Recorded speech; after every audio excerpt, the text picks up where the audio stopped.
І ви знаєте, я знайшла один із методів розкриття себе через нові інструменти. Те все, що він мені зібрав, це просто, це неймовірно. Це неймовірно. Ви послухайте просто.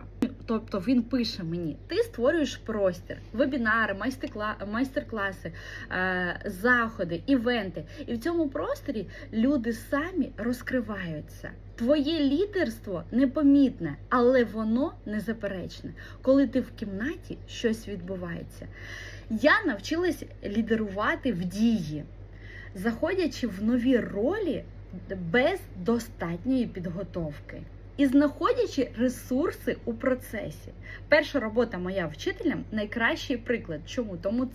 Тому що це сміливість, яку більшість називають безрозсудність, але яка насправді є вищою формою довіри до себе.